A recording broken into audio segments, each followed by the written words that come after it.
Nyakora Mugiajong dakika en pradek gachiel tok sadeka mar okinyi erokamano ahinya kuom kete e Ramogi TV eneno twak mar ariyo e chenro mar mbaka oromo twak mitayo kod Anna Joyce Oduor. Nyakora Mugiajong thuon wacha modwa twak e okinyi makawuono otudore kod Medruok nek Nyidendi ma en kalore ne kinde mokalo chien kata e higani kende waseneno ka nyithindo manyiri kata nyidendi ariyo oseneg e yo ma ok ni kare. Gino mabende nyaka sani osenyayo twak mopogore opogore pacho kae ni ang'o manyalo bedo ni kelo magi to kene boma ma Nairobi kae nyaka kor gwenge magwa bende waseneno ka masiche makamagi timore. Sakoro chopo mar mondo mi wana kaka jokany ng'ato wamanya ne yore mwanyalo geng'o godo masira makamano. Kalure ni jala ma inyalo negi onyalo bedo nyathini, onyalo bedo nyaminu, onyalo bedo watni, onyalo kata bedo nyathiu. Kata kamano iwacho pile ni geng'o ber moloyo thiedho. Ere kaka wanyalo geng'o weche makamagi.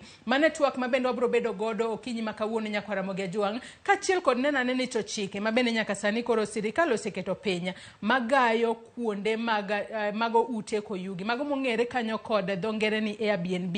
Ere kaka ponono ginyalo konyo e geng'o masiche makamagi. Kalure ni masiche makamago mosetimore e boma ma Nairobi ka gisetimore e ute koyugi mago mong'ere kaka Airbnb. Weg Airbnb bende giseikore mar ruako chike makamagi mar mondo mi wageng'a masiche makamagi. Antiere kod welo ariyo e studio marwa e county ma Nairobi kae ma obro bedo kwa twak godo. Wendwa machielo biro bedo e studio marwa ma Kisumu kata kamano obro bedo koriwore kodwa e kinde mwadhi mbele kod twak marwa. Wendwa mokwongo antiere kae kod Mark Okelo. Mark Okelo en ja ohala to entiere ohala no mar ute makoyugi kata Airbnb. Machiegni ahinya Mark ichio nado kinyi makawuono kendo machiegni studio marwa. Erokamano achio maber.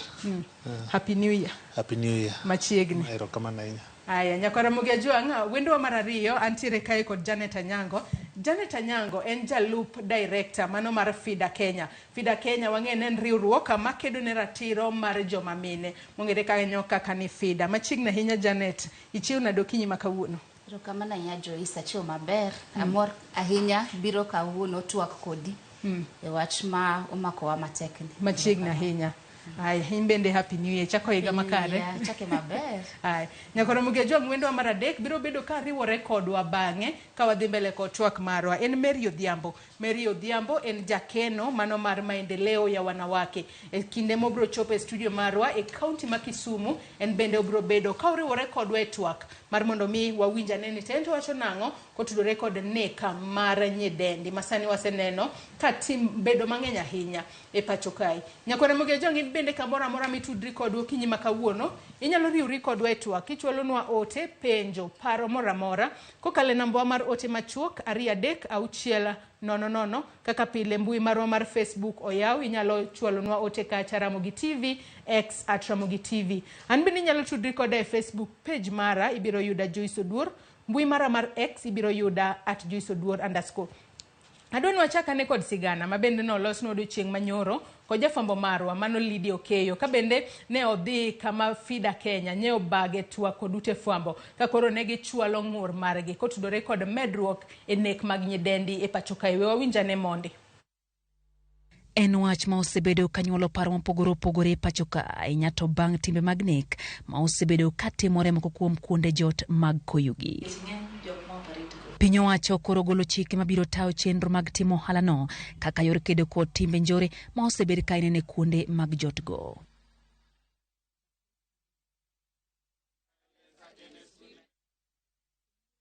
Kelo kanyakla jokanye riwruok makedo ratiro mar joma mine FIDA kanyakla gi jotend jopuonjre mag mbalariany. Riwruok mar FIDA opoyo okang' mano kawo gi piny owacho keto chike makoro biro tayo chenro mag ohand ute jot. Kaka kaunti ma Kisumu osewuok oko mowacho ni king'eni intie gi Airbnb dhi e kaunti itim registration.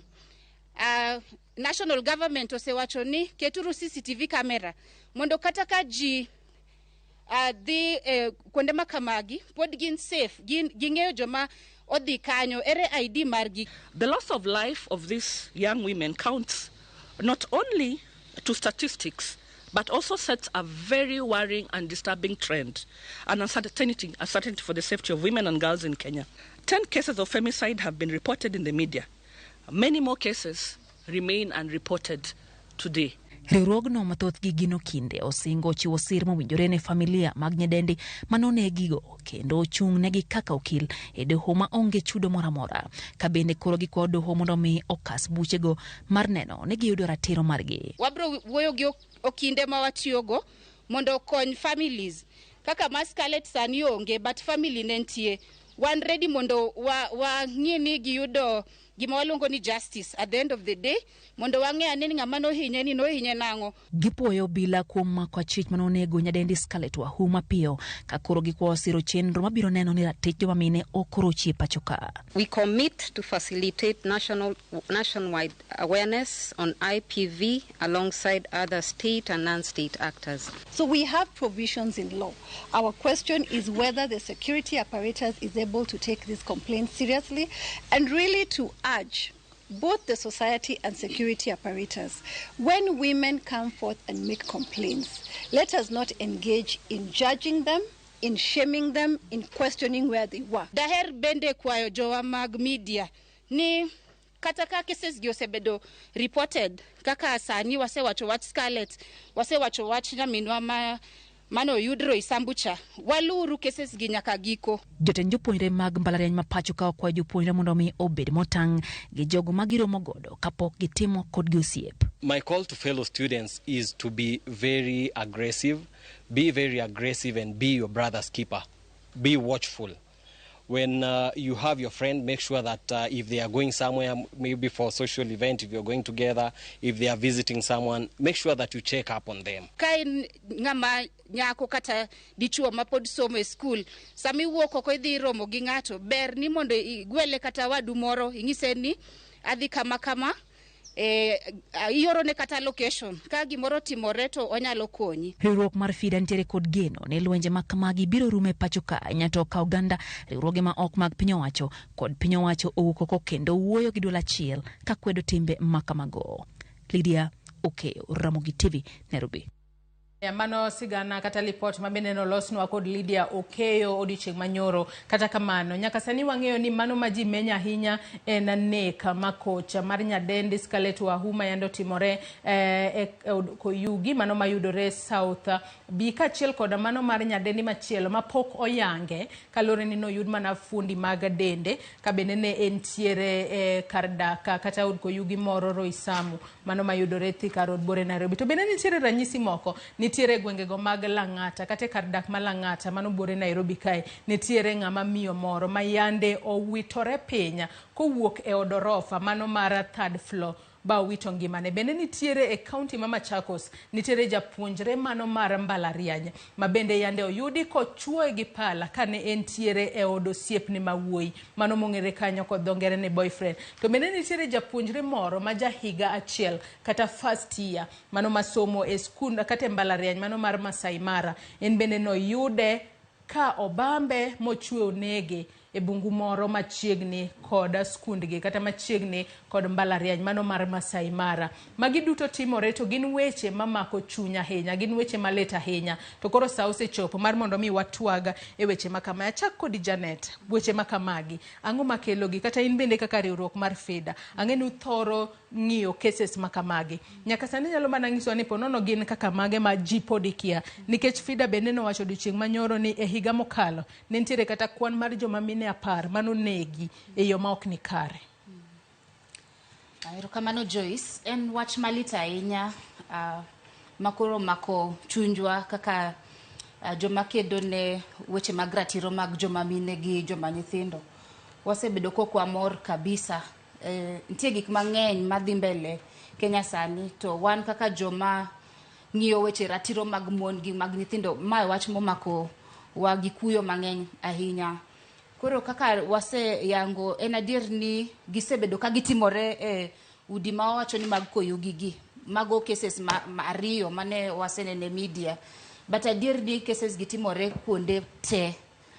Ntie momako ahinya gin mag nyithindo matindo mapod ntie school magin jopuonjre. nyoro mane waluongo jo media office ni waluongo nyaka nyithindo makoro gin jotend jopuonjre mag mbalariany gi to nwa luongo gi nikech nwa gombo ahinya twak kodgi to nyithindo go anyalo wacho ni no ya wangwa kabisa gik mang'eny manyalo bedo ni dhi mbele e mbalariany.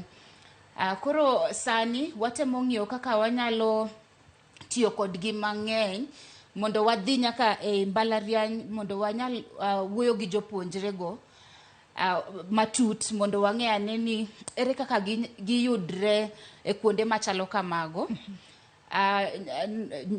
Kwa dhi mbele gi twak wahero wacho ni ka cases kamagi osetimore gima waneno en matunda malo ka king'iyo yien mar maembe ineno ka maembe ochiek malo to maembe ni kapok ochiek nitie gik mang'eny ahinya madhi mbele e buoye koni e roots koro sani watemo ng'iyane ni en ang'o manyalo bedo ni kelo hinyruok machalo kamano.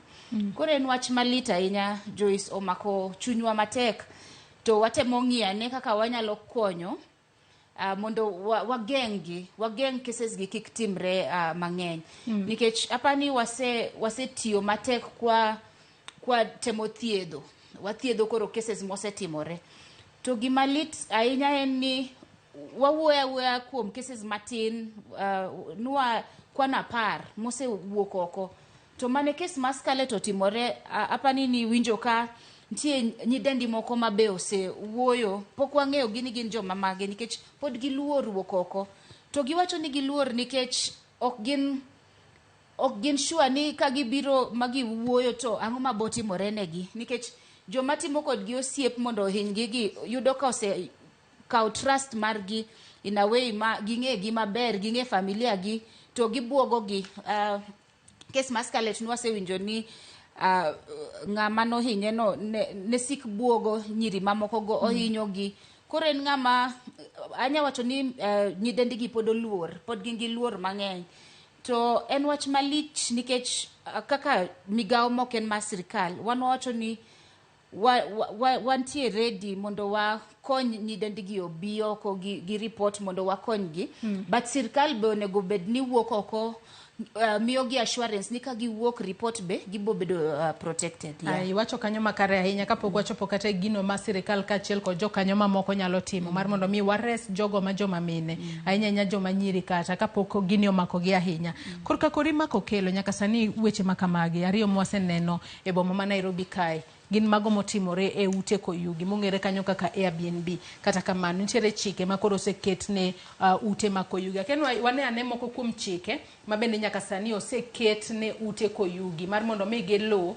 kapok gichako tiyo ayanga e pacho kae moko kuom chike matayo ute koyugi nyaka sani koro welo ochiw opande e rangach opande go dong nyaka giwuogi chike moko mabende oket kanyo chike moko mabende oket kanyo mago maga ute koyugi wasesomo mano mar welo chiwo pande rangach opande go nyaka dong kanyo nyaka giwuogi aya chike mamoko mabende oket ne mago matayo ute koyugi gin masinde mag wang' dede mago mong'ere kanyo kaka CCTV nyaka bedie masinde go nyaka ti makare nikech wang'e ni moko inyalo keta kanyo kaka ranyisi tok giti koro wach ni mago nyaka ti e yo makare kaka yore go mag jiwo arita maber. Chike moko mabende nyaka sani nyaka ta ute koyugi e pacho kae wantiere kanyo kod jochiw arita ondikre mago jochiw arita ma iketo e ute koyugi go nyaka gibed gi nonro makare. Chik machielo en ni jorit okaw nonro mag nyamburko kod apiko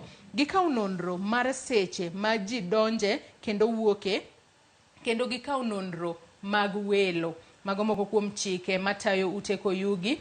Machielo nyaka kan nonro mar gigo matimore e utego maga paro ni gin nonro ma ikawo kokalo e wang' dede kata CCTV opande kata passport nyaka duok ne weggi matene ne kane dhi kacha iweyo opande mari e gate kata rangache kinde miwuok nyaka duok ni godo. Machielo ni kik tigi nonro magi e yo ma ok owinjore kaachiel kod jochiw arita ma ok oluwo chikego ibiro donjnegi kapo nono ni jachiw arita to ok iduoko ne ng'ato pande tibiro bed ka ikawo ni chik kata idonjo ni e chik. Korka kori mako kelo magi koro moko kuom chike ma oket piny ahinya nyagi sani ma koro wasebedo kwaneno nek kitimo e ute mag koyugi. Gin ute koyugi te gin mana moko. Chike makamagi bende paro ni owinjore kod ohala maro. Erokamano Joyce. Kaluwore gi chike ma oketi sani, thoth gi ok gin chike manyien, gin chike mosebedo kanyo. Ema ni jomoko implement gi to jomoko ok implement. But gin chike ma wasebedo go, kaka kata karu kaka ng'ato donjo nyaka we kipande nyaka ondik details gi. Kuonde mang'eny kidhiye, mago gin gik mitimo ma standard. Ok gin chike manyien, en mana implementation. Mar ariyo, mana kaka iwacho, nek madhi mbele sani ok en limited to ute koyugi Airbnb. Waseneno in the past few months nitie nek manotimore kata nyithindo chikore e room kata ng'ato dhi limo osiepne moro nek wuoke. Koro kabi wacho ni en Airbnb kende. Koro gima sirikal kata authority onego tim, onego gidhi to the root cause mar nek madhi mbele gi. Kaka okilo wacho ni gitemo wuoyo kata gi jopuonjre. Yudore ni jopuonjre gi gin the easiest target. Most of jominego gi yudo ka en student ama former student. Koro ber ka riwruok mopogore opogore ma deal gi jo youth ama kata jopuonjre o enlighten them ukon gi kata kaka ginya carry out themselves. Kata ka gidhi limbe chon jonyuol ne puonjo ji kata kidhi limo osiepi ma wuoyi koni ni osiepi moro kowi. Samoro ni kia gima miyo ikowi, janyuol to ng'eyo. Kata Uber sani gin gi feature moro ma kidho Uber tinyalo share ride. Same details mobiro ni no inya oro ne osiepi moro ng'e driver moting'i gi namba. Mapono gimoro timore ni to nyalo identify. Onyalo identify. Koro thoth chik gi nitie, ji mok lugi. Tiparo nang'o momiyo ji ok lugi to bende ponono wanyalo wacho ni ang'o momiyo weche makamagi wasebedo mana kwaneno e Airbnb. Ponono ni en mana luasi ma ponono Airbnb nitiere godo mopogore kod magawa mamoko magigi timore. Kose ang'o momiyo ponono ka Airbnb ema wanyalo wacho ni katiyo kod dho ngere ni ponono en ma en gi conducive environment ma ng'ato nyalo timo atima gima coach to ponono ok yude makare. Kose ang'o matimore nikech sa osechopo ma gini koro nyaka kumi. Ang'e ni un bende kaka weg ohala mag Airbnb ok unyal gombo mar mondo mi ohala maru okethore. Sani piny tek, kila ng'ato manyo yor yuto. Aparo gimomiyo Airbnb nya bedo easier target, privacy mobirogo. Nitie kuonde nindo ma kawaida mane wang'iyogo machalo kaka lodgings. Gimbe ne gisebedo gi similar cases ma jomoko samoro yude room kotho. And rules moketi gi noketnegi. But setup kata mag lodging samoro inya yudo ka line achiel en room. Airbnb obedo kaka ot. Setup mar Airbnb ichalo chala ng'ama ni ode. Koro samoro that privacy be contribute, which is not a big deal. But okay, Airbnb kata kikaw statistics, ibiro yudo ka Airbnb is a fraction, okay, na bigger. The nek ni in general, sirikal onego non. Ndalo moro back then nentie case mar ng'at moro mane nego ji apani luonge no Nyancha, mano bedo investigated, mano tuwe. Kaber to sirikal cases gi mag nek gi sama gise nono gi onego gi make gi public kech mano will enlighten people. Ibiro ng'e kaka gimoro stage ka stage gima notimore, it enlighten people. Manyicha oyude nyako moro kotho. After that on mtandao nyiri mang'eny nowuok nojitolea. Pile iwacho ka ni security chako rekodi koda. Sama I experience something ma rach kata ka ok inya come out kendi, inyalo share, inya confide gi ng'ati share to the public. Dino dhi public kata ma ji ong'eyo ng'ani timo kama dino save other people. Koro security be chakore kodwa. Mar ariyo security chakore gi jirani.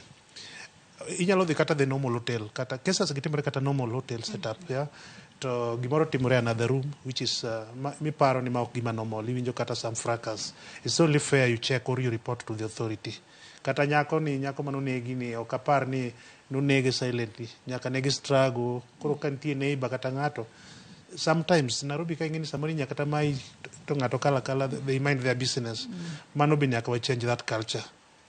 Iwacho kanyo makare ahinya nyaka koro ng'ato kuongo nonre kien security mare chako kod ji kik dhia kuonde mopogore opogore ka ahinya to joma nyiri ka gintiere kod ken gi Janet nyaka sani wanyalo wacho ni nek mar joma nyiri osebedo mang'eny ahinya e pacho kae.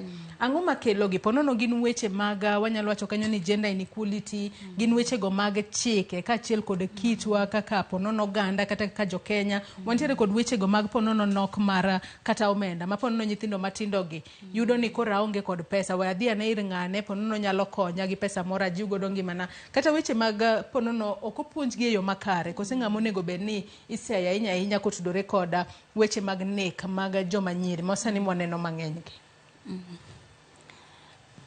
Dawach ni nawacho ni nyoro mane waloso gi jopuonjre mag mbalariany ne giyawo wang' wandi to gima duong' mane waneno ni sheria nitie e Kenya kendo sheria manyalo rito oganda maber but waneno ni joma ng'eny kabisa kia ratiro margi gi kia ni kitimo gima kama to gima kama nyalo timoreni.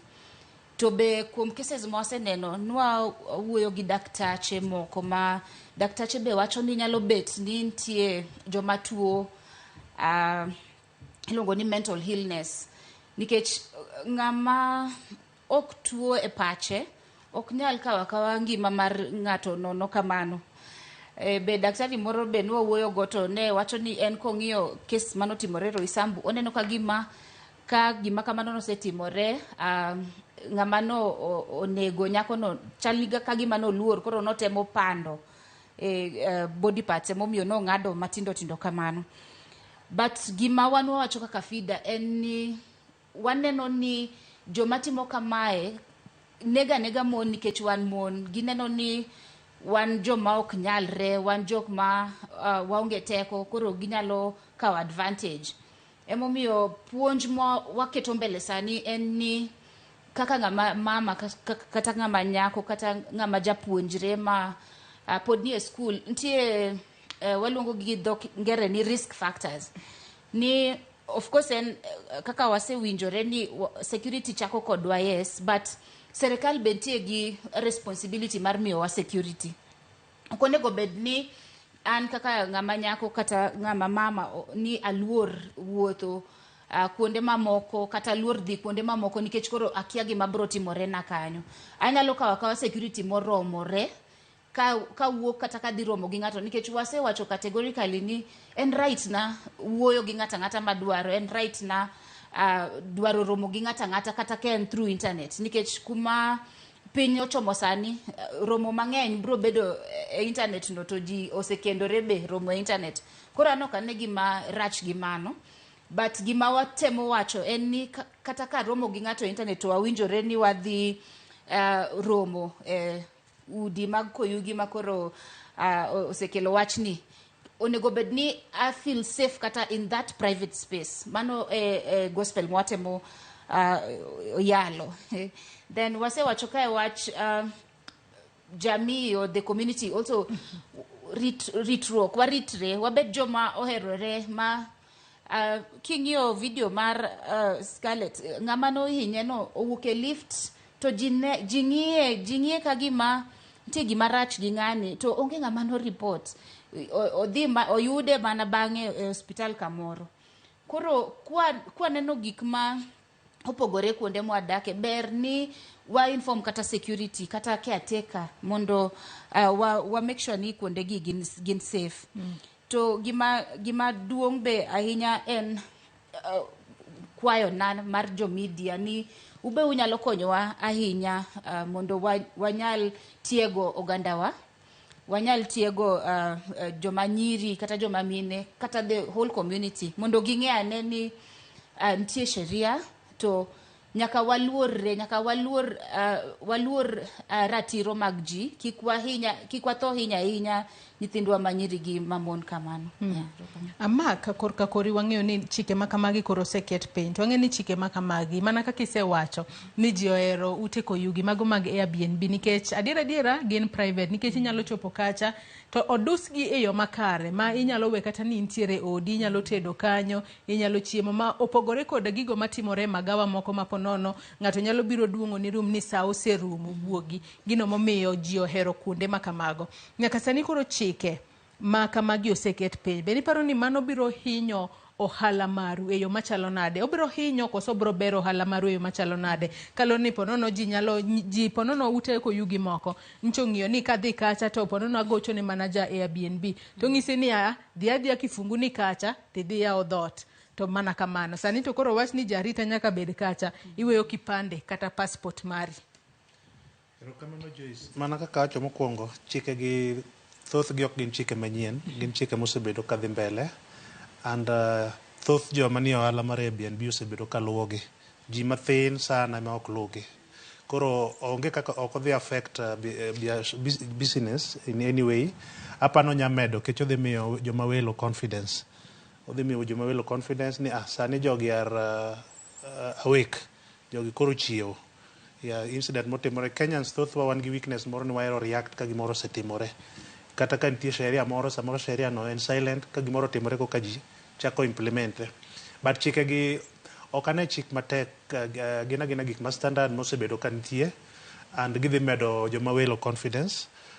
In a short term nitie joma nya bedo scared but in the long run chike gi dhi medo ohala, ji dhi bedo gi confidence, dhi bedo gi chir ni okay kare ji teni gi CCTV. Gik machalo kaka CCTV sirikal also as a role ok onego beda kata magawa. Waseneno incidences matimore kata along the roads, matimore kata kona, inya kata romo kata left gik moko timore. Magi koro onego bed rules, onego bed requirements ka ng'ato gero ot ochakre right from the design. Kigero ot gik machalo CCTV onego bed a must. Ka in landi kata landi ma kawaida mopogore gi Airbnb gima chalo CCTV ni onego bed a must kech kuonde gi be cases gi wayude. Koro gin chike mabeyo and gin chike ma ok ane ka dhi affect jo Airbnb. But also wang'eyo Kenya kaka gi react ga sama gimoro timore ng'ato every department ka department temo show ni gitiyo. Kik giti gi chike koro mondo gi harass jo ohala. Gin chike mosebedo kanyo. Ginya timo their role to make sure ni they are being followed, they are working. Kati dhia commercial officers, this is a weakness ma wan ko ka jo Kenya. Kidonjo to nitie procedure. Iwe ID ni kiwuok te kawe. Nitie joma samoro ok gimor. Gineno ni chando gi. But king'iye in the long term, the reason behind it and to advantage of you. Emergency nya timore gimonya timore kata evacuation. The authority joma ni kanyo nyalo ng'eyo ni ji adi modonjo e od ni ji adi mowuok. Koro gik machalo kaka ID kata entrance kata an advantage mar ng'ama donjo ng'ama wendo no. Chike gi te gin chike ma benefit wendo. Da gin chike ma affect wendo. To dwa wacho kata ni wan Rwanda nitie kaka dhi dok piny. But en chike ma odhi benefit wendo. Nitie joma thin mohero privacy ma samoro neno ni kawe kitambulisho na ka to ji dhi ng'e na adhi ka. Inya bedo prosecuted kiwe details gimana ka kondik kacha ok wanya tiyo gi those details e yo ma ok owinjore. Koro ne joma welo joma ohero Airbnb kik ubed discouraged.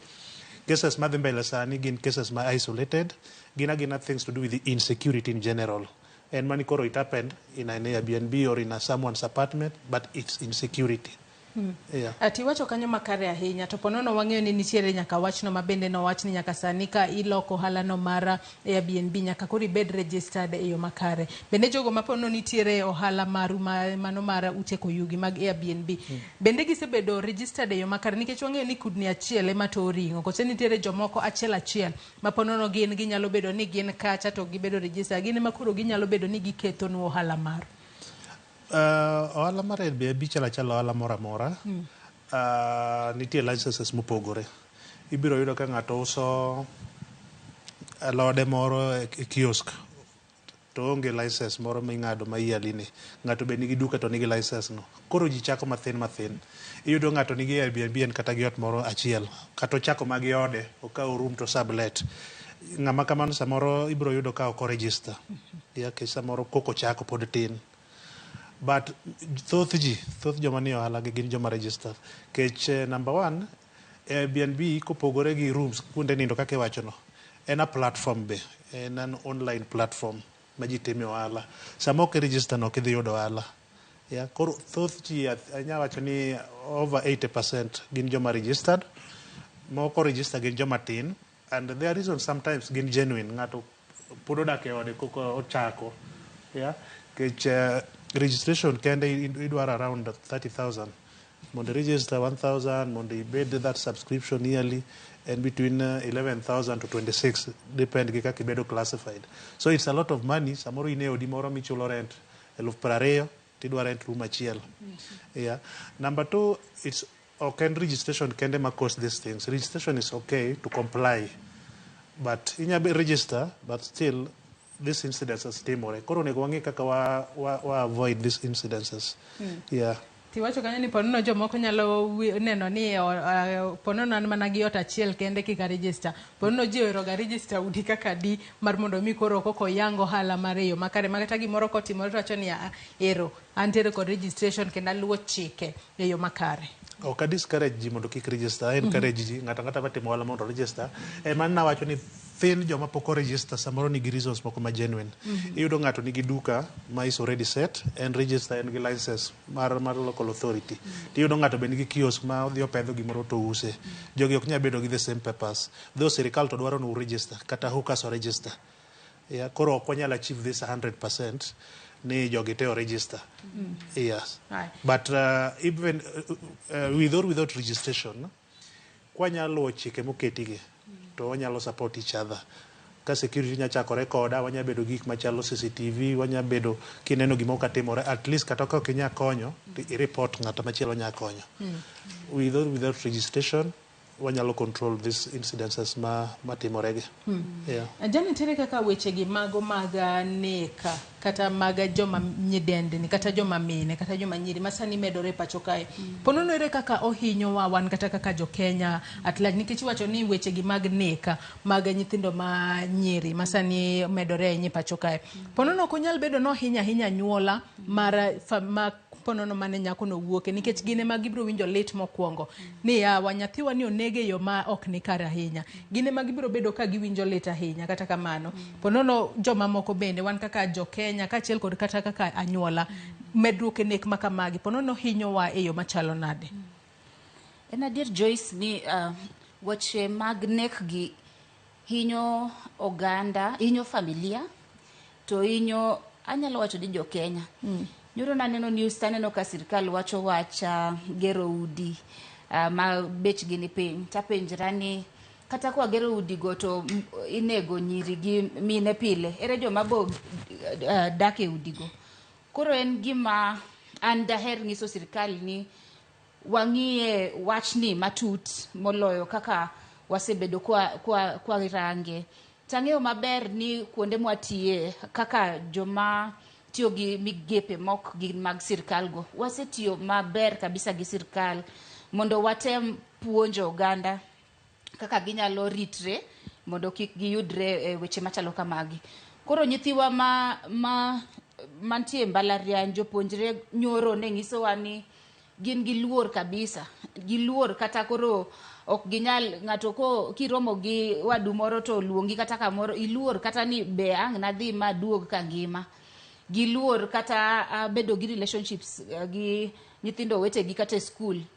To ingeni mano ok en gima ber nikech wan joma social kata katiba wa oyie ni at the end of the day nyaka ba bed gi families. Koro ang' ni bed gi family nade kok inyal kata relate safely.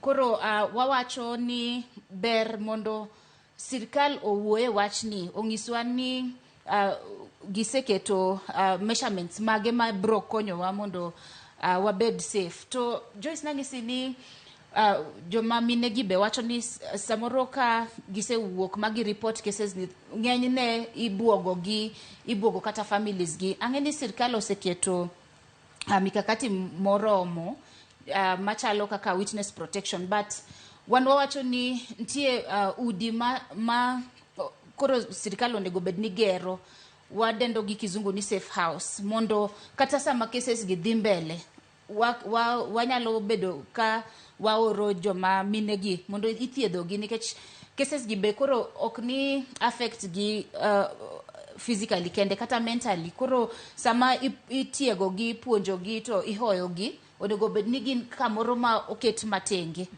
Koro an pod amedo jiwo sirkal ni ma en jukumu margi. Wan joma otiyo gi migawo mok en mar sirkal, wan wanyalo manya support sirkal.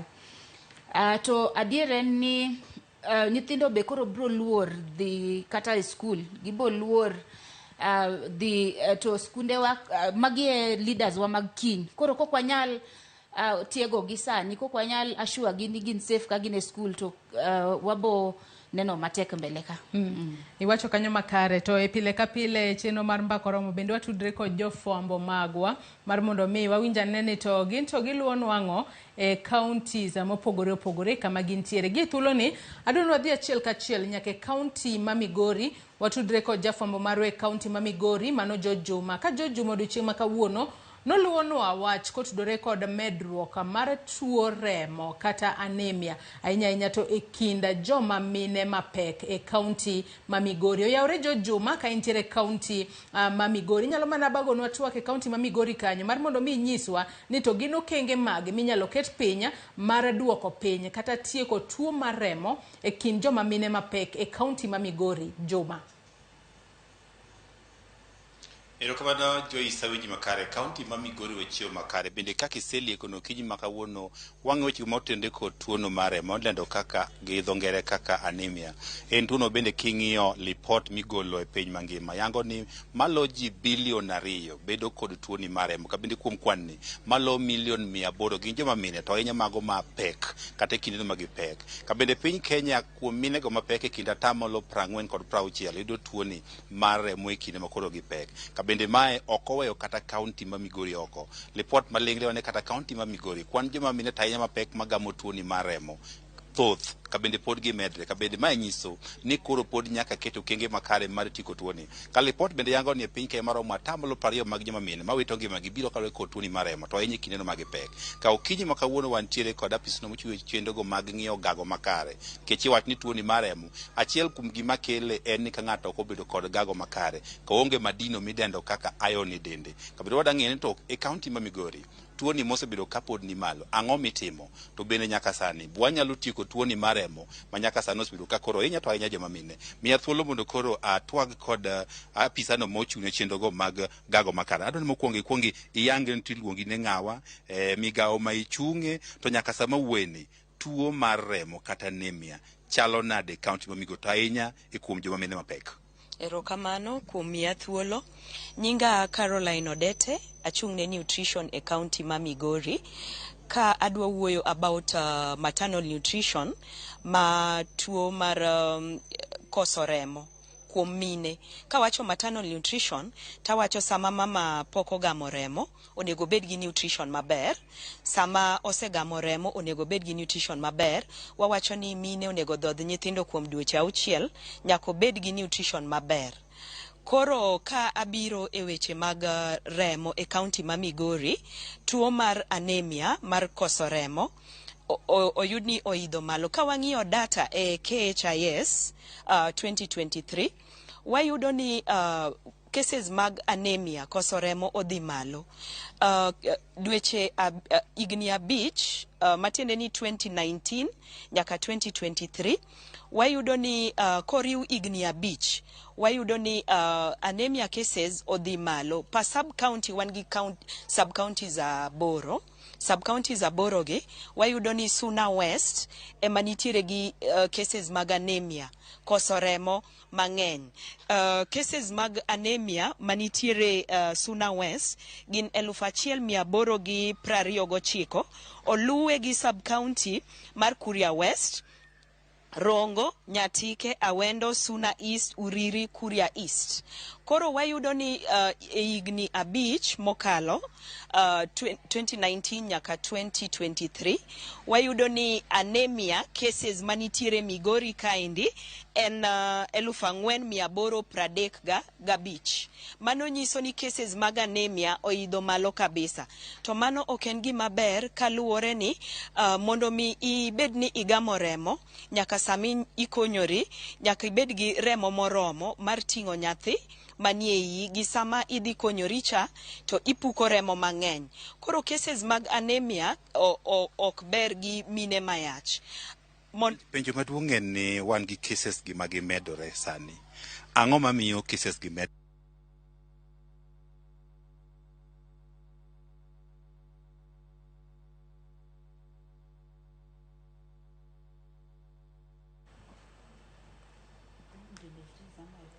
Nyakwar Mugejwa mwagoyo mos kanyo wayudo ng'ikruok matin e yor tudruok kod George Juma ka intiere kaunti ma Migori. Kata kamano waloso tudruok e yo makare kang wayude tango dhi mbele kod lero kenge mopogore opogore minyalo ket piny mar mondo mi otiek medruok mano mar tuo remo e kind joma mine mapek ahinya to e kaunti ma Migori. To ken kaunti ma Migori kende ka in ng'ama miyo mapek inyalo kwanya achiel ariyo adek kanyo mar mondo mi ine ni ritri e yo makare kik ibed kod tuo remo ahinya to e kinde ma ipek. Adwa ni wasoma ne moko kuom ote ma joneno magwa chwalonwa okinyi ma kawuono. Ote anyisi ni nyalo chwalonwa kokalo yore waduto te mag tudruok okinyi ma kawuono. Boaza maka Marianga wacho ni owada piny en mana pinya kendo omer nyaka gi joka manie iye.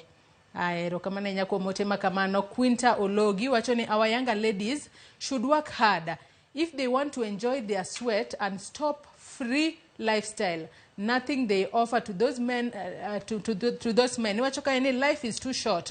Why should they demand too much? Mano paro maleo kanyo. Engineer Lazaro Kanyamboka ngisa ka ni Joyce Oduor ma is now serious. Issue monego mik kipaumbele. Wawach mana adiera maonge luoro mondo wakony ngima. Nyiri nyaka sani bed motang' kod trend kaka piny dhi sani. Strange people ma are ready to spend money anyhowly. Dhi mbele kowacho kanyo ni nyalo bedo joma odonje devish kata devilish organizations magalagala machoko remo. Nyako tim kinda kod tich moramora moyudore mondo kidwaro chips to igolo kibetini. Giwe ringo e pesa magi kia sos mare. An engineer Lazaro Kanyamboka mano jama Kariobangi jamaguye. Janeko Mariek wacho ni ang'o matimore yawa kirango mos jothurwa kose en chando emomiyo inego nyidendi nikech opogore gi hera yawa. Haya. Azaria Otieno bende wacho ni kik gur management mar Airbnb nikech kata kama iuse alot tulo nyalo muocha e kind jonyiewo giwegi madhog gi moki. Ero kamano enya kuom ote makamano. Ote mogik kanyo mano mar Celestino Chieng wacho ni an kagolo pacha nyidendi oti matek olos pesa gi lakini siko chamo pesa chuo to samoro okitim kaka gidwaro chieng moro achiel biro rado gi thoni e seche mane okichano. Lit sana kaka ichinjo dhano kagweno. Aya mano paro maliwa ahinya mabende joneno magwa chwalonwa kanyo kokalo yore waduto te mag tudruok men mana chwalo paro mari kata penjo moramora Nyakwar Mugejwa kokalo e yore waduto te mag tudruok okinyi makawuono. Pod wabiro bedo ka wasomogi achiel kachiel e kinde mwadhi mbele ko twak marwa gi thuolo ni antiere kae kod Janet Anyango mano jalup director mano mar FIDA Kenya kachiel kod Marco Kelo mabende en jaohala. En jaohala no mano mar uteko yugi mongere kanyo kod dhongere ni Airbnb. Wamedo mana sumo paro e wi yore mopogore opogore mwanyalo tieko godo kata inyalo kony e tieko godo nek makoch mwaneno ka ineko godo joma nyiri e pachoka. Kata kamano we wakao yuyu madundo gi sani tok yueyo twaduogo wadhi mbele kod twak.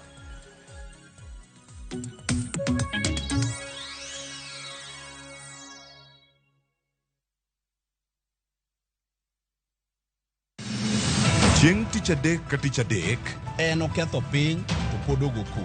Ji dhinyore te kanyo kar jopiny. Magi duto yudore mana e Ramogi TV.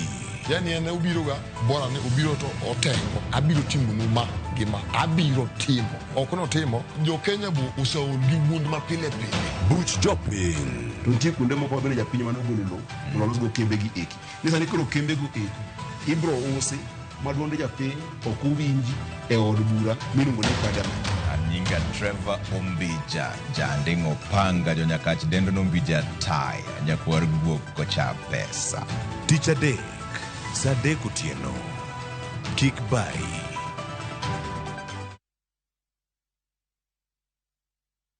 Tindo etikomanya na bongo tena kirengaki. Eseki. Asenye nja sobu kimabwana eno bwengenjo mono. It's a love story like no other, where jealousy and pretense are obvious between Pragya and Suresh. We bring you Kumkum Bhagya in Kisi. Wow. Watch the drama unfold as Pragya is set to marry another man. Arumu yakombua. Nani mambi no chote kumusani no yakombua. Nani mambi no chote be amati aninengia. Watch this beautiful love story of Kumkum Bhagya in Kisi, only on Viusasa. Dial *487*1# or visit viusasa.com to renew your subscription. Wanchimbwa maiso. Ko mia yetamanya ini.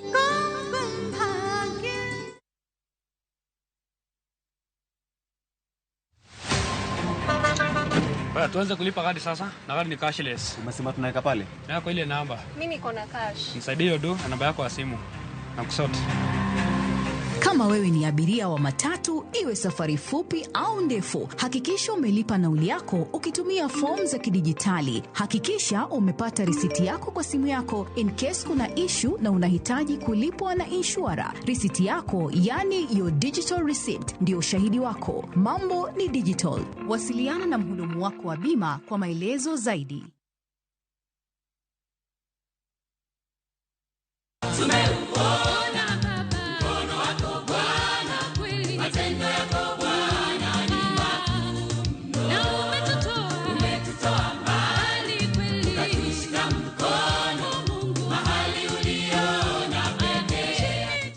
Ukitaka kupata sikiza kodi ya mkono wa Bwana, tafadhali bonyeza *811*404#. Kumbuka Citizen TV ni nyumbani kwa wasanii wote.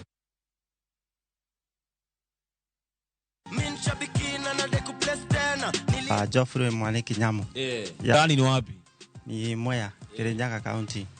Mimi ni mkulima. Sijawahi cheza tena. Ilikuwa mara yangu ya kwanza. Niliambia my wife, nilimpigia simu pale alikuwa kazini, nikamwambia nimepigiwa simu, nimeambiwa nimeshinda. Nitajaribu, nitaendelea kucheza. Bonuses nazo ni no. Kuanzia 12, 13 and 14 correct predictions. Unacheza na 99 bob tu. Chukua simu yako, ingia www.shabiki.com. Fungua jackpots, click on super jackpots. Chambua game zako safi, review bit slip yako, ukiona iko sawa, place bet. Alafu sasa unategea games zichezwe. Biki super jackpot, ni time yako. Mina dai wote twenda hivi. Not for persons under the age of 18. Shabiki.com is authorized and regulated by BCLB license number 587.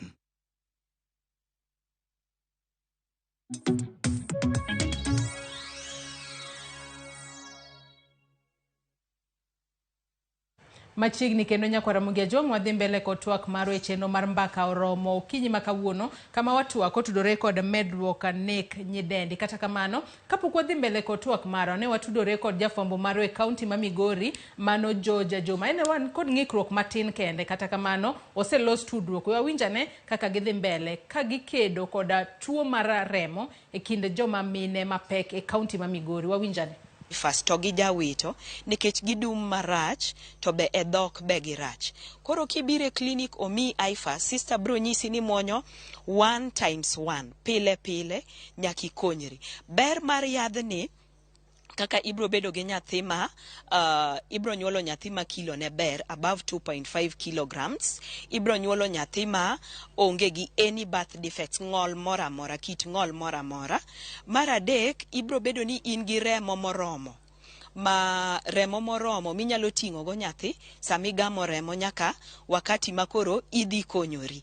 Koro obro nyisi ber mar IFAS. Mar adek obro nyisi ni to IFAS ni kech wamama wacho ni ka gimuonye to iwinjo ka idwa ng'ok.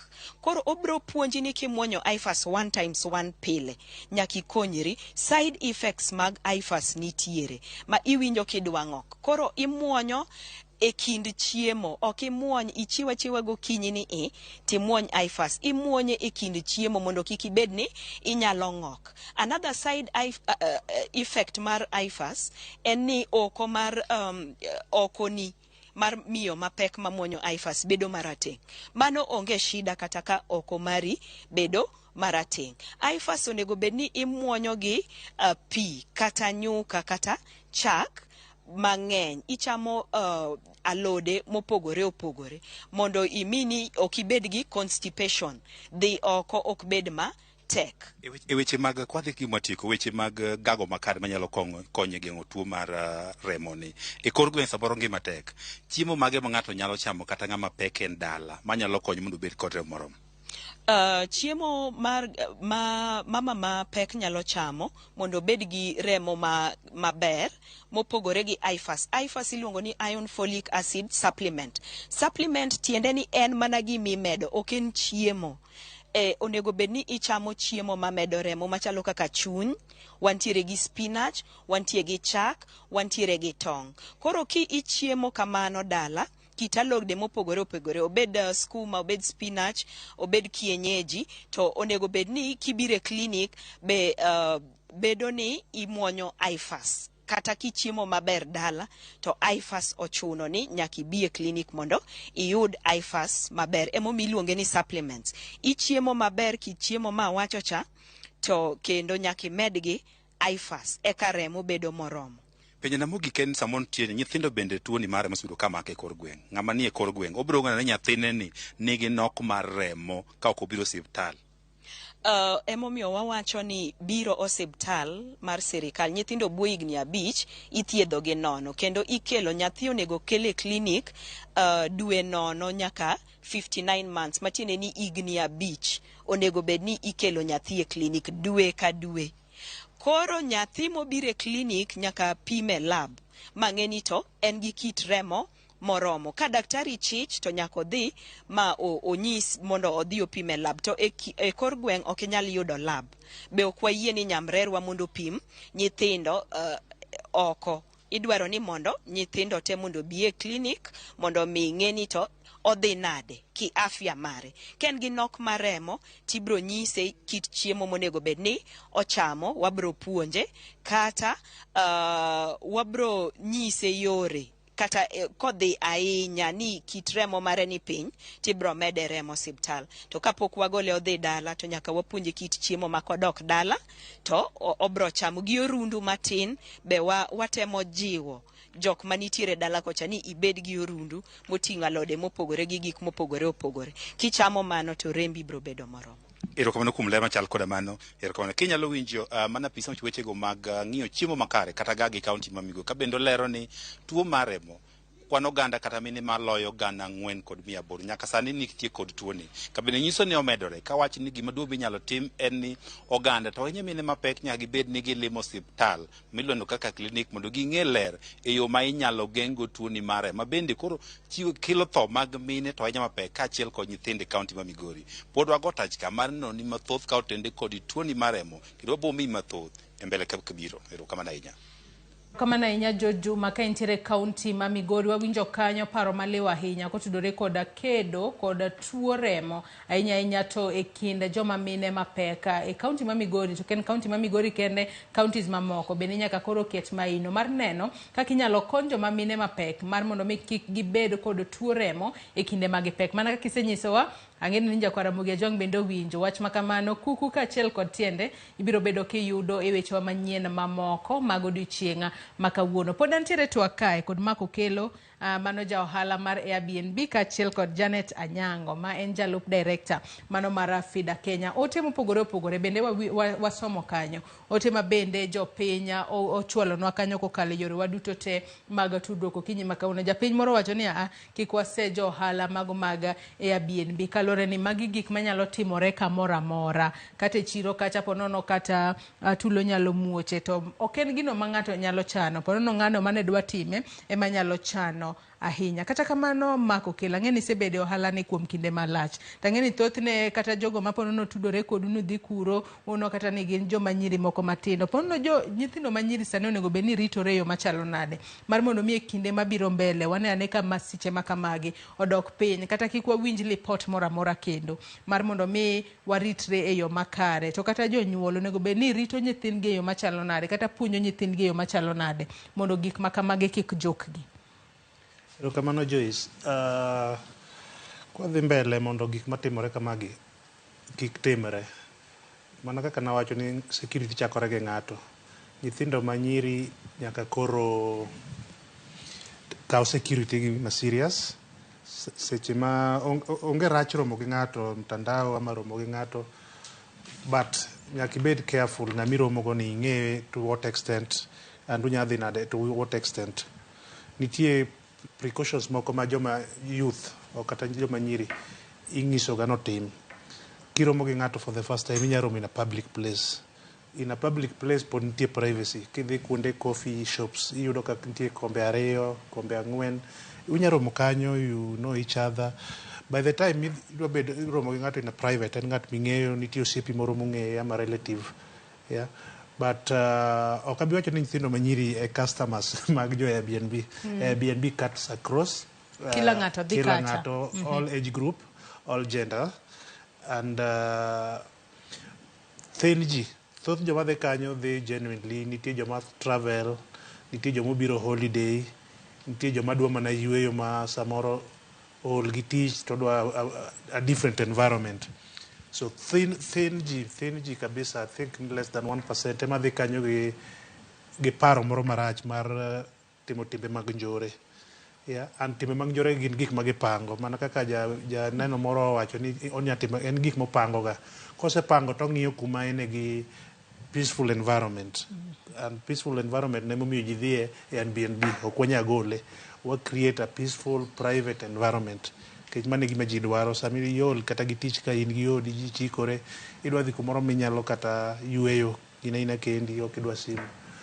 Koro ok abi wacho ni environment mo create no be encourage environment ne momiyo wayudo ji. But also ok abi wacho ni joma nyiri e joma in fact there are few. Yeah, moko joma chuo, moko are parents, moko different people. En mani koro nyaka wabed watch out. Dhulu moro wacho ni kik ipim tut mar pi gi tiendi ariyo. Gik mwaseneno news gi ng'eny. There are enough mar puonjo yawo wang'wa. Nyiri magombo that lifestyle kata chuo magombo that lifestyle. Nitie kata ndalo moro, I think last year or 2 years ago, dichuo manonege in his apartment. Yeah, along Kayawe Road somewhere near here. Koro gigi timore kumoro amora. Otimore in your private residence, otimore hotel, kata hostels mag school wasewinjo cases gi, kata secondary schools wasewinjo nyithindo motho ma ibe ni ochwade ama notuo. Cases moko ma samoro ok add up. Koro the authorities machalo police and also different bodies be nyalo come in mondo enlighten nyithindo gi ong'e right gi. Ok gin nyithindo kende, nitie kata adults ong'e rights gi, ong'e what do they do when such things occur, kata signs mage monego ging'e. Koro nitie joma onego enlighten gi. But Airbnb involves a lot of people. Nitie landlord ma samoro en wuon ot, to nitie ng'ama iluongo ni host ma en ema oset that house. Koro en ema oduso kanyo rang'iny ma customer dwaro. Aya, host ni minyalo yudo kata en ok run the place. Kose duso kanyo en gi agents makonye yudo customers. Kaeto in gi guests magi ji ang'wen gi nyaka ti together. Yeah, ayudo ni host ng'ato, host samoro en kase ng'ise ni wasewinjore kama omi go ahead, okia kata ng'ama ni kanyo, ng'ano check ma ng'ano wuok, check in check out ma ikia kata ni ng'ama ni kanyo, and there's nothing wrong with that. ya gima koro nego wamed ng'iyo ni koro wan obedo more watchful. Gik machalo CCTV gi wakawo gi serious. Nitie kuonde ma gintiere to gin dormant, gin dami ok iti. Wakawo gi serious kech koro gik mosetimore gi kik warit machielo timre koka wa react. Chike ma oket skagi gin chike mosebedo. Tie joma implement gi but nitie joma ombeko gi. Tie to gintie. Koro kwanyalo rido gi but koro be kik wa victimize BNB kech manene gima ne ji temo timo kik wa victimize BNB. Wangi kaka improve security for everyone everywhere and wangi kaka joma youth kech joma osebedo involved gin youth ma nyalo bedo enlightened, ginya bedo gi forums for public discussions, ingiso gi what is going on out there. Kech some of them neno gigi online, then they want to try. One cases katama people biro gidwa celebrate, they just book a room because of celebration, maybe 2 of them, 3 of them.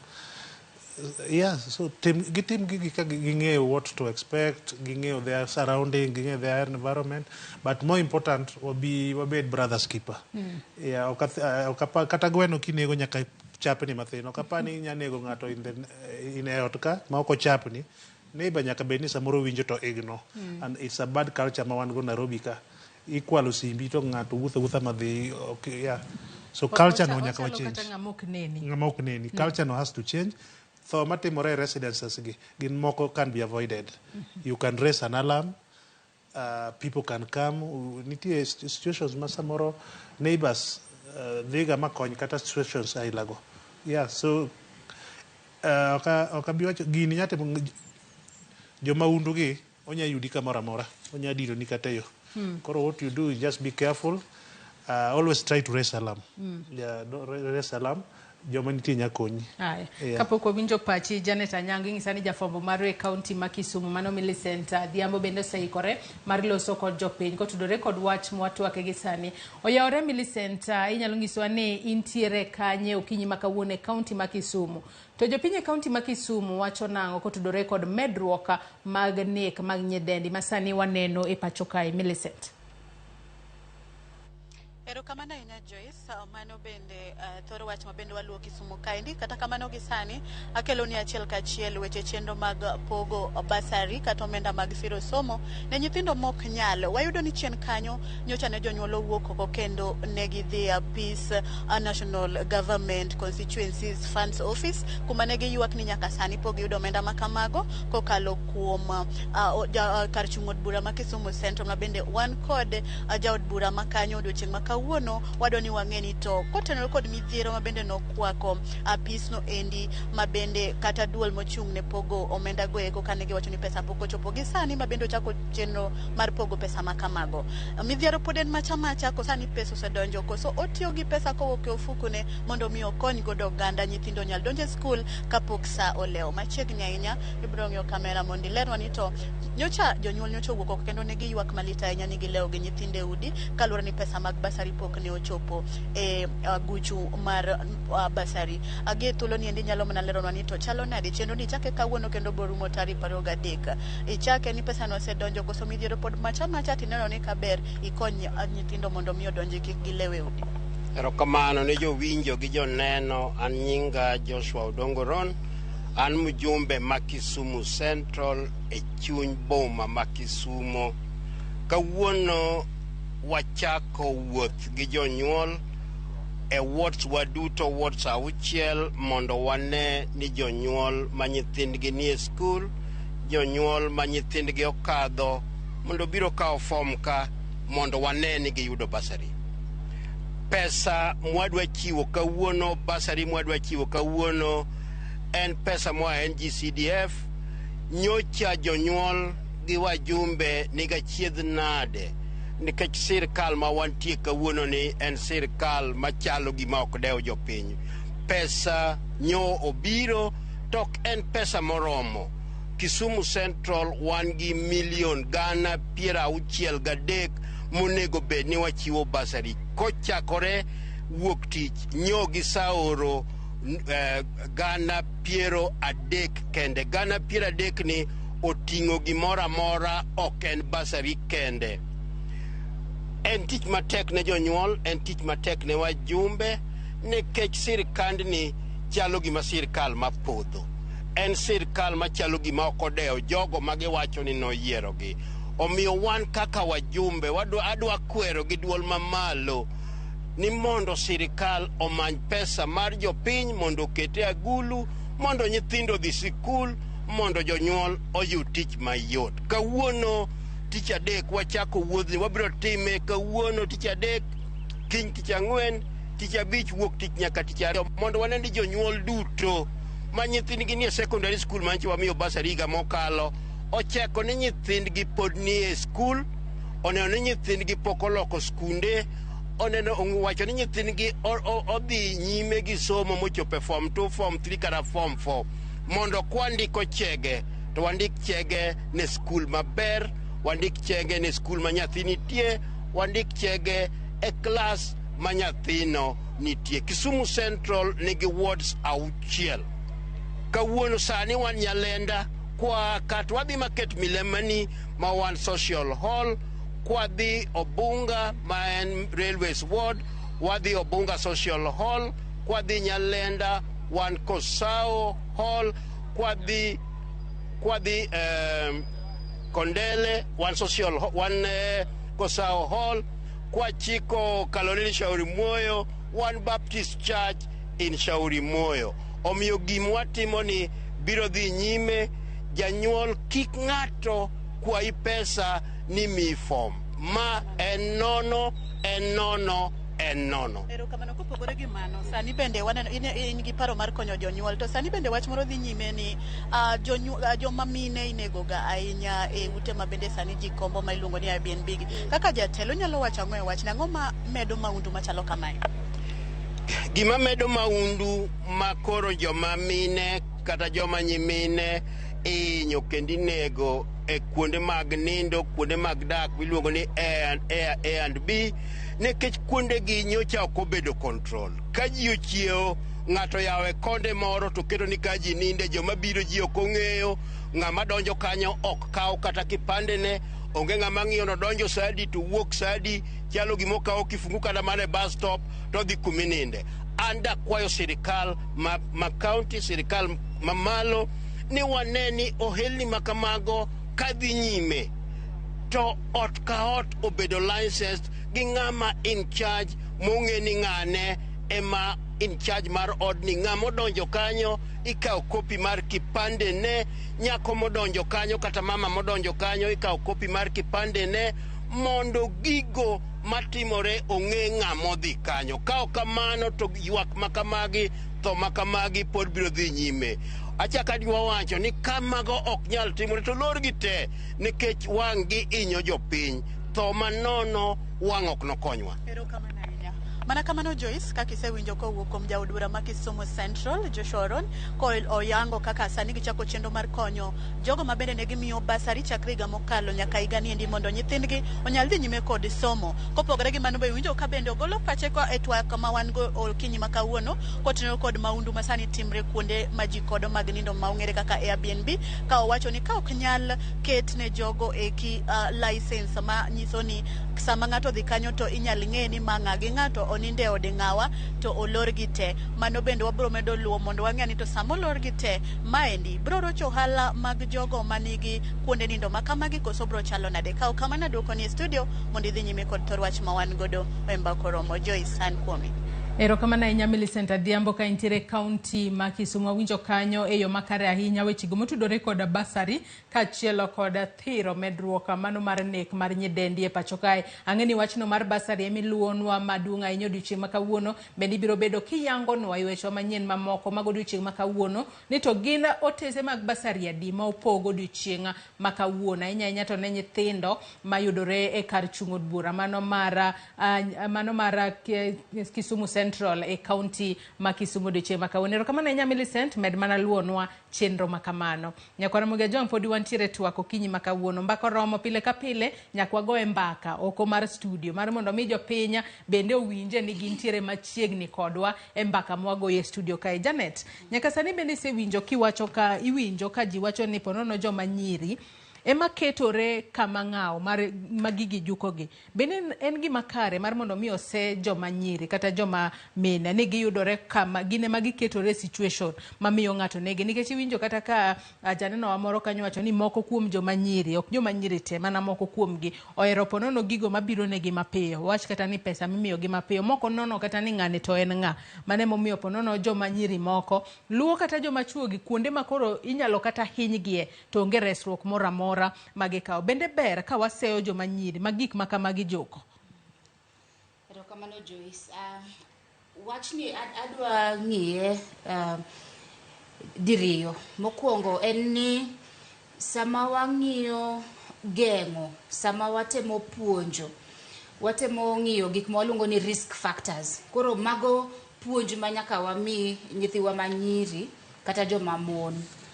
To ok anyal wacho ni ok en adier ni weche makamago timore, nikech wang'eyo ni nitie chuo moko be malawo weche pesa. Koro ok wanyal wacho ni mano gimomiyo nyiri koro yudre e situations machalo kamago.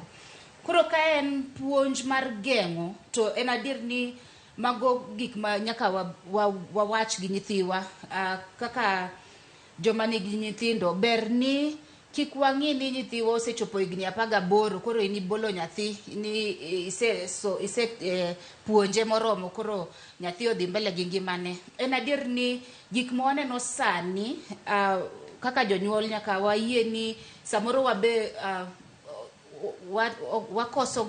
wakoso kwero nyithiwa. Ok ni samoro jonyuol ong'eyo to gikoso kwero nyithindo nikech gineno ni koro nyathi osebet ng'ama duong'.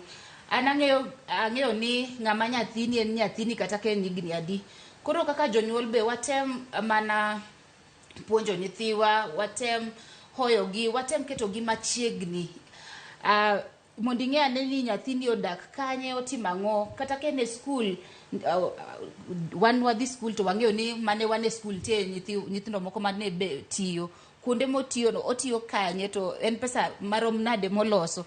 Mondo wanyalo bedo gimiluongo ni accountable for our children. Mano kwa wacho wach geng'o. But koro kochopo ni wadwaro koro thiedho. Gi dho ngere wawacho ni ok ber timo gimiluongo ni victim blaming or victim shaming. Ng'ato kosehiny, ok ipenje ni nohinyi nang'o, in kanye, niterori kanyo nang'o. Mano koro discussion machalo kamano ok onego bed ni wayelo dhowa wawacho. Onego koro wang'e ane ni ere kaka wanyalo konyo ng'ama chalo kamae. Nikech ng'ama osehinyore en ng'ama koro nitie shida, koro nyaka wakonye. Koro mokwongo en ni watemo ng'iyo ane ni ere kaka noyudre kamae mondo wathiedh weche machalo kamano. To gima duong' kata tinde polis, kidhi ka polis, ok oyiene polis penji ni in nobambi gotieno, ni wuotho gotieno nang'o, ok oyienegi. Sheria masani through the gender desks wacho ni polis nyaka ruaki, nyaka hoi, nyaka wuo kodi maber, ma nyaka konyi.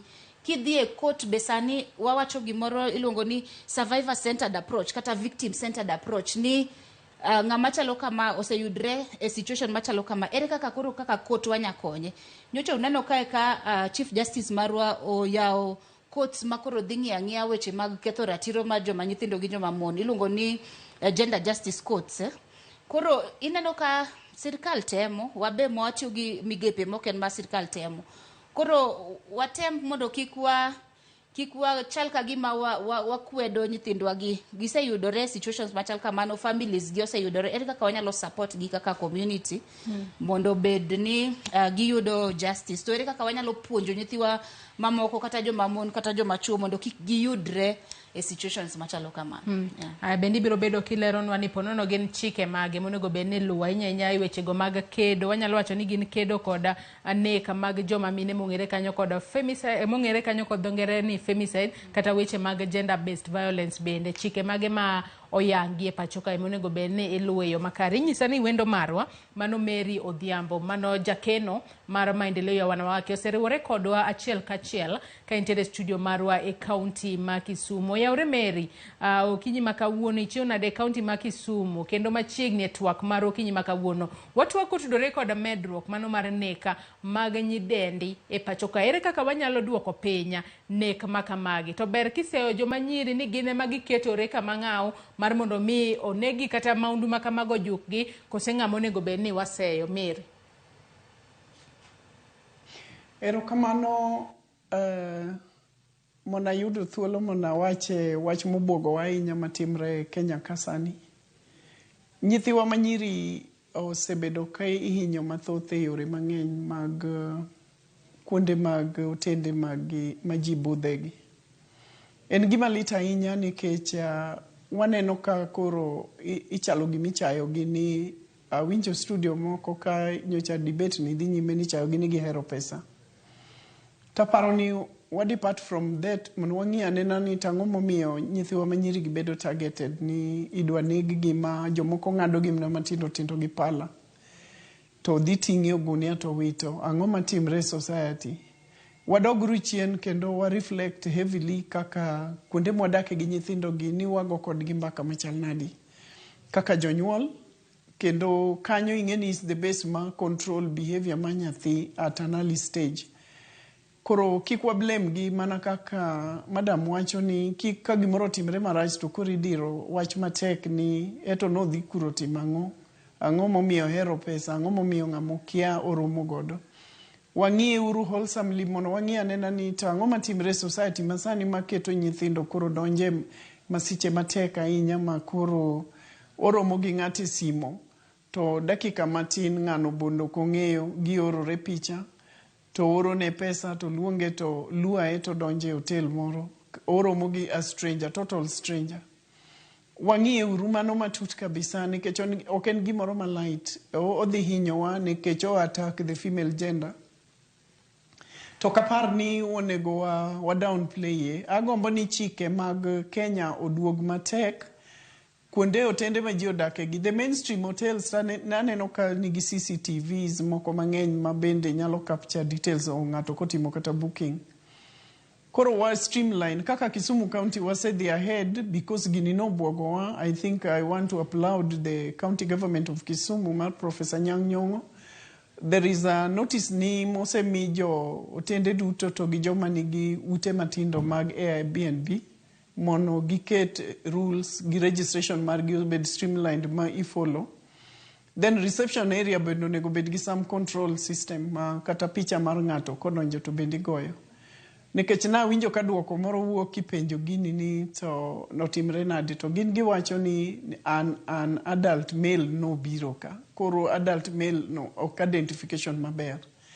And ng'ani nigi all the time to timo all these things moting nyaka dend nyako ni e bag modhi owite dustbin.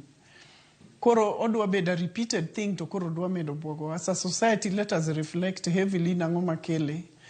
From my side wacho as janyuol ni the involvement mar mobile phone ma wan ge lwetwa ni odwa chalo gimodwa owito wate parents nyaka nyithindo oketo disconnection engagement marwa ma personal dwa rumo kamigo ai gambaka gi nyathi kisedonjo in chiemo isemako simbi ni e lweti makata en gi message for mami yudo ni mami I came to talk to you but you're on phone iwinjo ka nyathi dwoko kamano.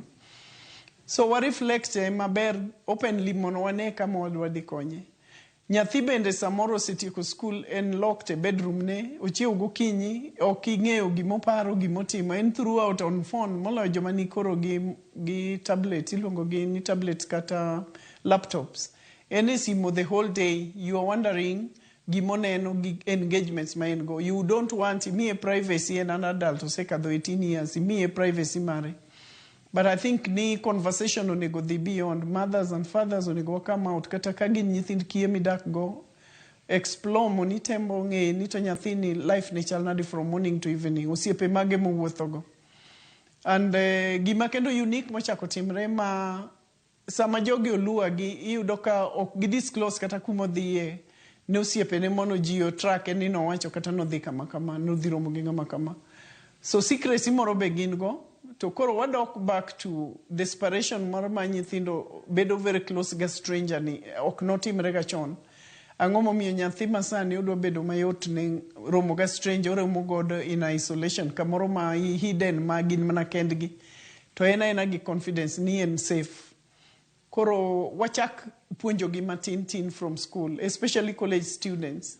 You remember the Moi University student mone boyfriend of the adhianyake compound mas school to oluonge oke gate to tonge managile donge nyathino notho nyathi manyako wanene ka en o target the female gender koro onego wa broaden our thinking kakidwa konye kik wang'iye so much ni kata ni no hero pesa wang'iye urugi makelo ma then the young men mambese nyithiwagi kata ka nyako koni ni idwa here yes to koheri please okochuno ni ene manyaki twiri kuome makoro chuno ni koko heri kungisi ni okoheri to kori idwa tonge gi lemono otho thone no koro kidhie no to koro inbe dwa dono ni to lifestyle ni chali chamango imadho njaga kosichamo kongo kusango momiyo idhi that far nikech nyiri beng'eny koro agombo ni our discussion onego involve a lot onego bed holistic especially the cultural issues kaka wa bring up kata wabet kod kaka gisetieko school gisetieko college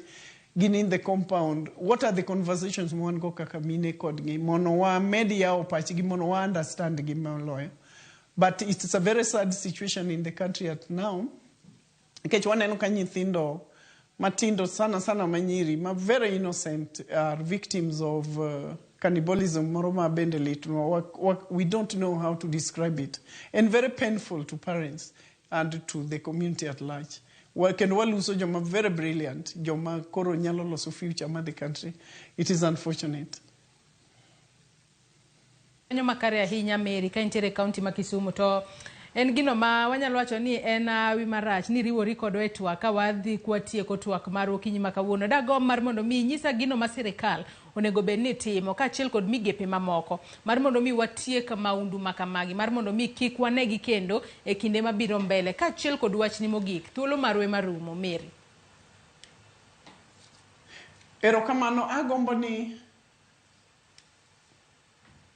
ni security systems duto onego owuog oko mondo ne kaka inyalo kony wanywakuru gini nikech ok en gir ma ng'at achiel manyalo time ok nyal tere ne the women gender ok nyal tere sirkal koro wuogo ka ok openli mondo ked gi gini mondo rum nikech waneno ka omedre chalo gima kata the announcement about ni moro timre ni motivate the other person to do it again kendo gi hinyo nyithindo gi at an alarming rate kora kwayo ni chiko wuog ma strong nikech kata kiwinjo ka cases gibedo reported e police station the way ma cases gibedo handled ochalo gima okomi that level of seriousness mo deserve waneno ka nyithindo mine parents openjo nyathina ni nowuok nogo simbe ni nowe kanye iwinjo ni no ng'ato luonge orone pesa e simo ng'ano be koro ok bed trust a few mobedo trust bende ko bedo arraigned in court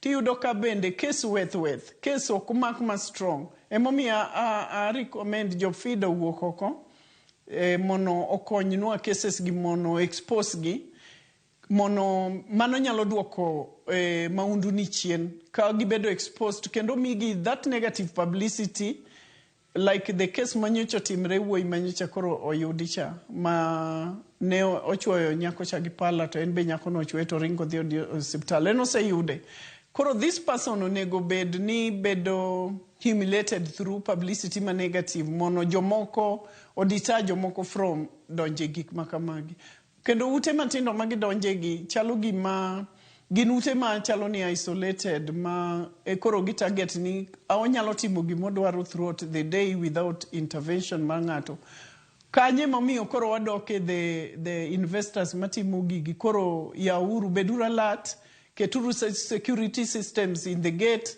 to gi oko mang'amo donjo kanyo en secured throughout mineno movements ne in and out ere kaka ng'ato tongo ng'ato in the room makete gunia ni no dhigo it means no wuok oko ma omo gunia no mo opake that body modhi owito meaning ni onge ng'ata manyalo nene To mane makoro miyo government nyaka come up gi rules ma govern these houses nikech obed gi surveillance security 24 hours, obed gi surveillance camera ma identification inyalo yudi kata kobiro gi mtoka no nyalo bedo trace. To en very painful. Agombo ni sirkal okaw gini from the national level to all the county levels. Utewagi ang'eyo ni ji are interested in putting up businesses, yes, which is a very good thing. But security measures go dhi konyo. Erokamano ahinya Mary Odhiambo ka intiere kaunti ma Kisumu. Deki mideko thuolo marwa bendo rumo, kata kamano wanyalo manyi kendo odiochieng' machielo mar mondo mi wamed goyo mbaka makamae, mar mondo mi waduoka gigo matimore makocha gi sani e pacho kae. Ka waloro twak marwa, adwa nasoma ne ote ariyo kende mabende joneno magoro nwa kae, to waloro twak mar okinyi makawuono kalore ni thuolo marwa bende dhi karumo. Diana from Nyagoko wacho ni hello Joyce, penjna welo ni how about jok mahinyo nyaka mon in a marriage. Wacho kae ni I think it's high time we stop side shows and condemn wrong things. You know, mine are always blamed for what happened to her. Whatever entitlement you have, it is not warrant taking someone's life. And Diana from Nyagoko. Erokamano ahinya kuom ote makamano. Ruth Nyathio Chieng bende wacho ni aneno ka chikego ok bi konyo nikech ka nek osetimore kata koro luong DCI bafuatilia to ngima oselal. Ratiro tok nek bende tek yudo e Kenya kae. Arita maber wuok kuom Nyasaye gi ini wuona. Wach mar blind dating onego ruma. Ok ber romo gi stranger kama private.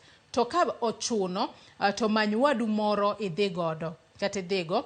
Omedo kuwacho kanyo to opond kamoro dipoka oreso ngimani. Sirikal omany job opportunities ne youths, alafu giduok pek mar ngima piny nikech chan ema kelo masichegi. Sojas marito utego bende onego wuogo moko ichulo maracha. Koro ka jomaundu obiro to 100 to kalo kata onge ID. Mano paro maleo kanyo mar Ruth Nyathio Chieng. Erokamano ahinya kwa Ramogi Ajwang kuom chwalo paro maleo mabende chwalo no okinyi makawuono. Janet, kapok ne wadhi Kisumu ka bende pok nwa somo ote, anyisi mana mapiyo piyo mar mondo mi lenwa ni moko kuom chike mabende oket piny ma inyanya manyalo konyo e weche mag gender based violence kata femicide masani wanene pachoka ka achiel kod wachni mogik. Erokamano, anyalo chako gi penjo ma jawinjo wa moro penjo kalure gi joma nie keny. Koro ntie sheria mane sirkal okalo iluongo ni Protection Against Domestic Violence Act masani miyo joma nie keny bedo protected. Ok kata keny kende kata relationship maka gimoro amora otimore to inyalo dhi court miyud orders mopogore mana gi en dhi jela. Koro mano be kwa nyalo yudo thuolo moro wanyalo biro tiego ganda about sheria no. Of course wase watch Sexual Offences Act nikech sani wawuoye mine ma ohiny motho but ntie mine mang'eny mihinyo ma report to samoro investigation ok team to kata mok report mabe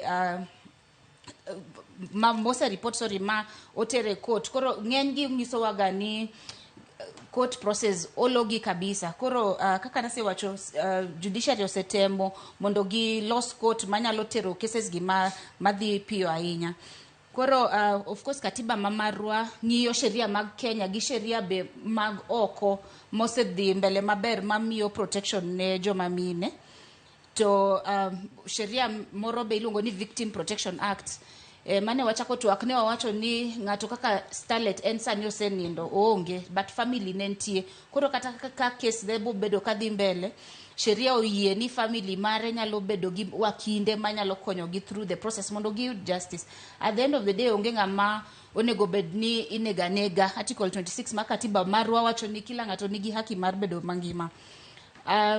Kalure gi weche na mogik anyalo wacho mana ni kaka FIDA wase wacho ding'eny kendo pod wawacho ni wayie tiyo gi sirkal mondo wapuonjo ganda weche mag sexual gender based violence gi weche mag femicide makoro ng'eny gi.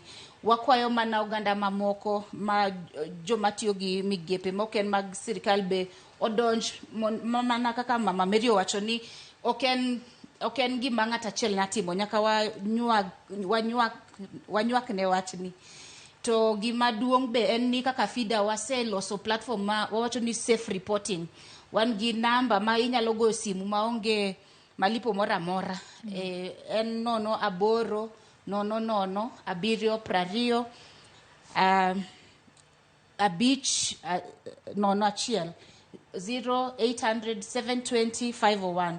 Koro namba no kigoyo simu tibo yudo ng'ama bro tiye gi e weche sheria, ng'ama nyalo hoyi ka en ng'ama dwaro mental health support. To mogik ma anyalo wacho be ni wakonyo chiwo legal advice gi pro bono legal services. Koro ka nitie ng'ata ma nyalo bedo ni yudo hinyruok machalo kama, waruaki mondo ibi ofiswa mar FIDA, wan Nairobi, Kisumu gi Mombasa, mondo wanyal tudi gi wakili gi johocho manyalo konyi. Erokamano ahinya Janet. Mark, wachni mogik ka waloro twak mar okinyi ma kawuono. Wachna mogik, abro nuoyo gima nyawadwa wacho about parenting. Jonyuol nyaka koro doge parenting ok rum nyaka itho, kata nyathini osemana bedo maduong' ogine, nitie gik ma nyaka ipuonje. Ko jonyuol nyaka doke parenting, nyaka ung'i lifestyle ma nyithindu gi gima umiyogi, ka gima mach u advise gi on the way forward. Ne joma ohero services mag Airbnb, I hope ni there's no cause for alarm. Magi cases mar isolated, gitimore kamora mora. En mani koro nyaka wa pull up our socks. Sami consider factors mag kumidwa dhi yue kata kumidwa dhi kawe Airbnb. Gibed factors machala gi sami consider kumidwa dake. Ng'ato kadwa manyo kumodake, o consider budget, can I afford it, o consider security, how is the security, o consider convenience, akanya ka odama kadwa reach police station, adwa reach kata shopping mall, kata hospital. Consider the same things me consider ga sama imanyo odi midake ma kawaida. Kech Airbnb and just hotel like setup, but podi chal nga odake ode. And always try to confine on someone. I know ni thoth ji ohero their privacy, which is okay, but confine even on a friend, even on your host. Nitie joma biro ka udi okoni ni I'll just be here alone. After few hours ikoni ni again ka ji adek ji ang'wen. Please just confine on those hosts are friendly. Just tell them I want to have a good time with friends here. We'll be 3 or 4. Or we'll be page details and will not share your details with others. But some confine will be aware, will be will be careful.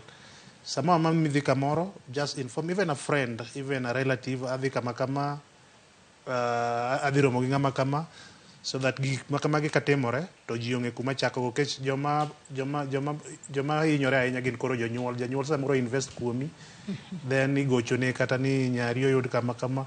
Koro en gi pain kata en gi wich kuot be. Kech situation ma samoro yude ng'ato ken situation maber. But gigi ok timore ne students kende, gigi timore ne ji mang'eny, nyaka joma ok student, even working class. Koro consider those factors, the same factors me consider ga sami manyo odi midake. Ng'i security, ng'i hospital ni kanye, police station ni kanye, how are your neighbors? Gik mipenji sami donjo ka, kik ikaw gi ka gik ma invade your privacy. Gin gik ma for your advantage. Udhi bedo kanyo gi ng'a, miya ID ni, miya nying ng'a udhi bedo ono, mere number of next of kin in case of anything. Those information are for your own good, and what we get can we don't use them against you. Yes. Iwacho kanyo makare ahinya. Erokamano ahinya Mako Kelo kaachiel kod ina Janet Anyango kod Mary Odhiambo mabende okawo thuolo mare ochopo e studio marwa e kaunti ma Kisumu. Nyakwara Ramogi Ajwangi kanye mochopo gode giko mar twak marwa okinyi ma kawuono. Ageno ni yudo puonjruok makare ewi kaka wanyalo tieko mago neka mag nyidendi manyaka sani waseneno ka ng'eny ahinya e pacho kae. Elonya wadwa Sharon Ong'ao mabende oneno ni chenro ni obiro ni e yo makare kaachiel kod director marwa mar odiochieng' ma kawuono Alex Obado, jogo picha, jomak dwol, jogo mantiere graphics kaachiel kod TX. Wagonu erokamano ahinya kuom neno ni chenro ni obiro ne Nyakwara Ramogi Ajwang' e yo makare. Ibed kod odiochieng' maber nyaka kendo waromo odiochieng' makiny. Oriti masani, nyinga Joyce Odur.